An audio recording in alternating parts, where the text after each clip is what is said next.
Trump to visit hurricane-ravaged Florida. U.S. President Donald Trump visits hurricane-ravaged Florida on Thursday, where police are probing the deaths of 8 patients inside a nursing home as Hurricane Irma left millions in the state without power. Police in Hollywood, north of Miami, opened a criminal investigation on Wednesday after finding 3 dead patients at the Rehabilitation Center at Hollywood Hill, a facility that had been operating with little or no air conditioning. 4 more patients died at or en route to hospital, and a 5th was later identified as having died the night before, officials said. The death toll from Irma stood at 81, with several hard-hit Caribbean islands accounting for more than half the fatalities, and officials continue to assess damage inflicted by the second major hurricane to strike the U.S. mainland this year. Trump will visit Fort Myers in southwest Florida, an area hard hit by the storm, for a briefing on Hurricane Irma. He will then travel south to Naples,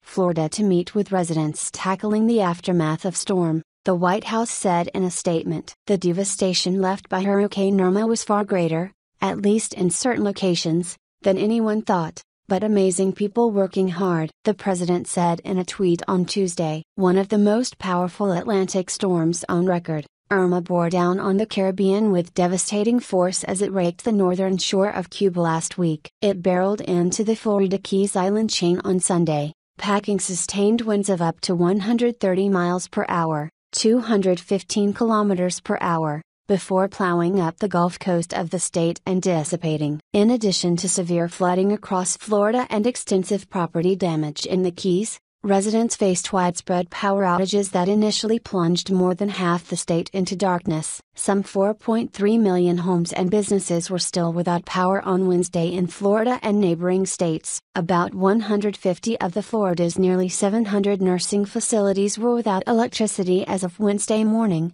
according to the Florida Healthcare Association, which represents most of them. Florida Power and Light provided electricity to parts of the nursing home in Hollywood, but the facility was not on a county priority list for emergency power restoration, the utility said. Total insured losses from the storm are expected to run about $25 billion, including $18 billion in the United States and $7 billion in the Caribbean. Catastrophe modeler Karen Clark and Company estimated on Wednesday. The Florida Keys were particularly hard hit, with federal officials saying 90% of its homes were destroyed or heavily damaged. The remote island chain stretches nearly 100 miles, 160 kilometers, into the Gulf of Mexico from Florida's southern tip, connected by a single highway and series of bridges. On Key West, at the end of the archipelago, hundreds of residents who had refused evacuation orders lined up on Wednesday outside the island's Salvation Army outpost for water and military-style rations after enduring